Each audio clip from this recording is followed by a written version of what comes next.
I'm Dustin Abbott, and I'm here today to do a review of the Canon EF-S 24mm f2.8 STM Pancake lens. Now, those of us that have shot Canon's EOS M system over the last several years have lamented the lack of support, specifically in the low number of new lenses that have been introduced for the camera system. But the reality is that when I step back and I consider Canon's releases, even for its EF-S, or that's crop sensor mount, I note that really there haven't been a lot of quality releases there, and most specifically when it comes to prime lenses. Canon has a number of consumer-grade zoom lenses with variable apertures that are quite common, from the 18 to 55 millimeter to the 18 to 135, and so on and so forth. They also have one fixed aperture zoom lens that is a 17 to 55 millimeter f2.8.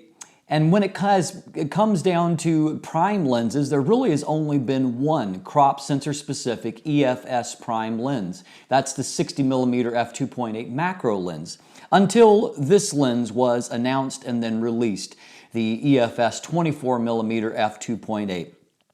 When you look at a lens like this and you use it in real life, you begin to wonder, Canon, why not this sooner, and why not more lenses like this? This is a lens that makes a lot of sense on the Canon crop sensor mount. Now, the reason why I haven't jumped into this sooner is because a couple of things. Number one, most of my crop sensor shooting has been on a Canon's M system, and I use crop sensor. I shoot full frame personally, and I have multiple full frame camera bodies, and most of my lenses are designed around that kit.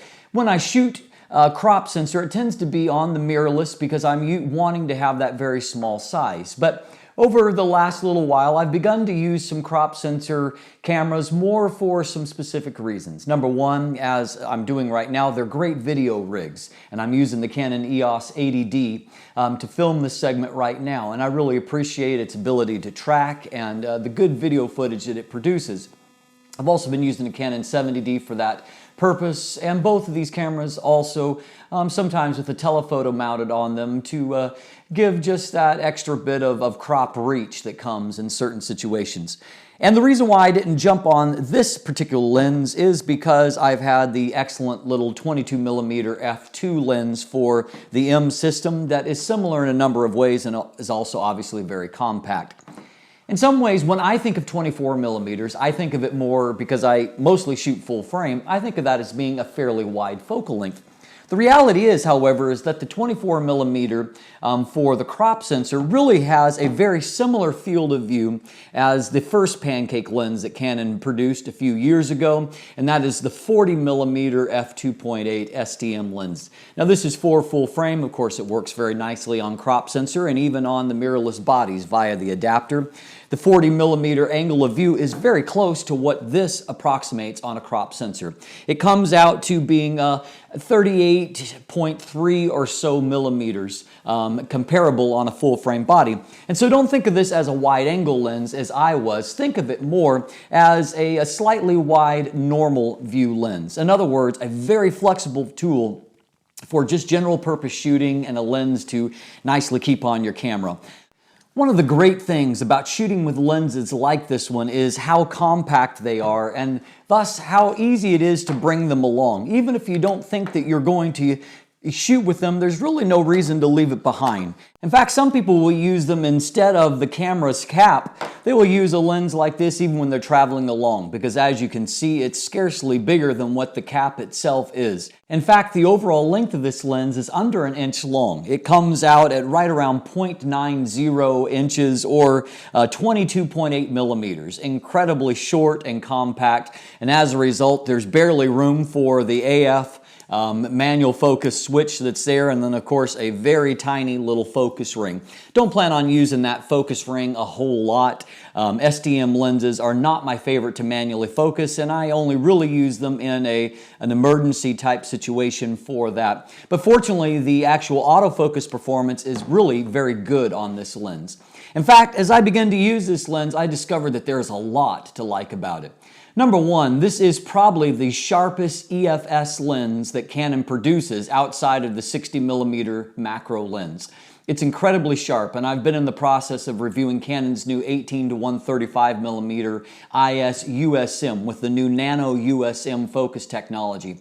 While the Nano USM focus is incredible, a great advancement for Canon, the overall optics of that lens that I will share my review with shortly are not overly impressive. This lens blows it out of the water, particularly even wide open at f2.8.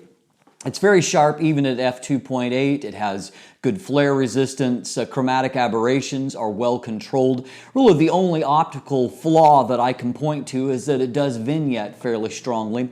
Although because it is a native lens, that vignette can be removed either in camera if you're shooting JPEGs, if you'll use the peripheral illumination correction, or it can be very easily removed in post.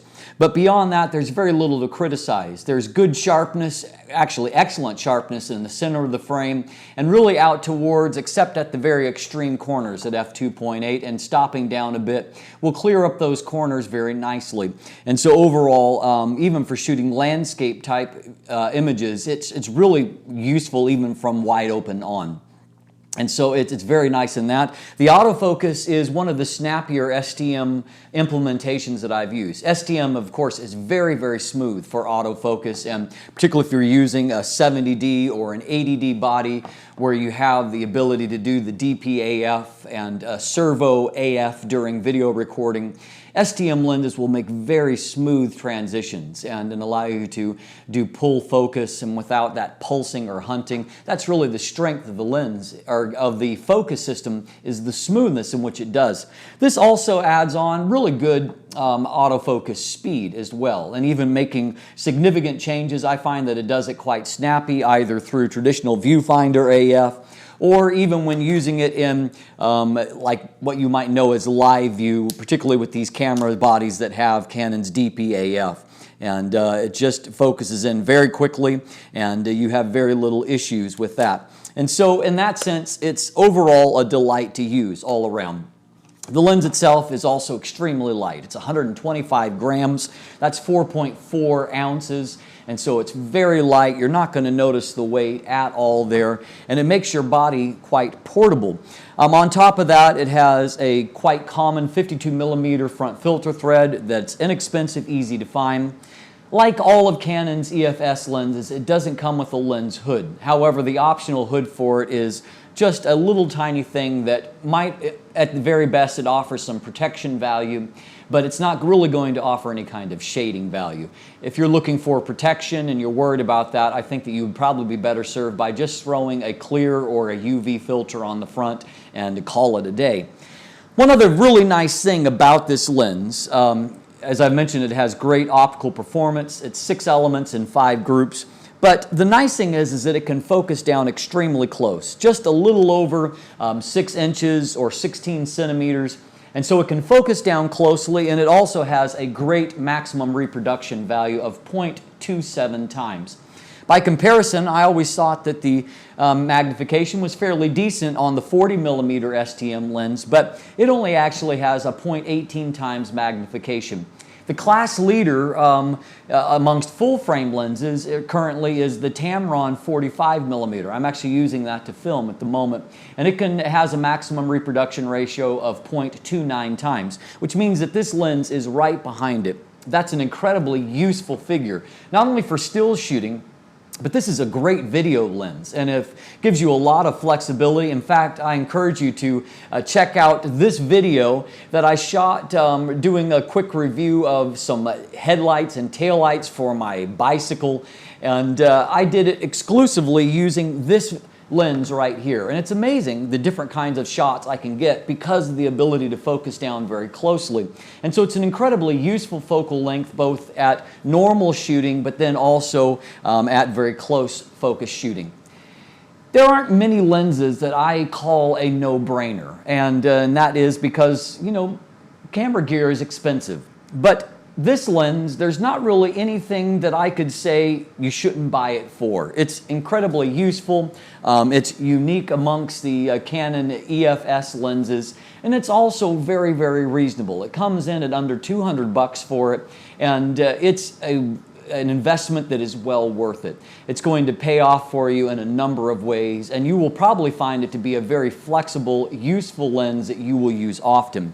One thing that I like about the Pancake size lens is that if I'm shooting a telephoto, I often will pack along one of these lenses, either the 40mm if I'm carrying a full frame kit, or this 24mm if I'm going out with a crop sensor kit, because it gives you an alternate viewpoint to scenes, and it has so little weight impact. It's easy to throw it on to take a few shots and then to stow it away. And if you have it in a jacket pocket or in your camera case, even if you never pull it out, you never feel bad about it because it's so light, it's so small and compact.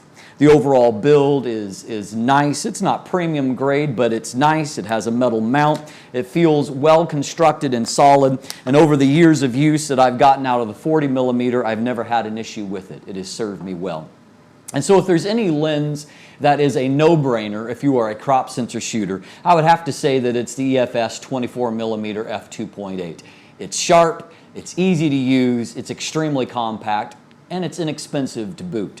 That is a rare combination from Canon right there. If you haven't already, please subscribe and so that you can keep up with more videos that are coming out. And I've got a whole big number of reviews that are in the pipe right now that will be coming out over the next few weeks and months.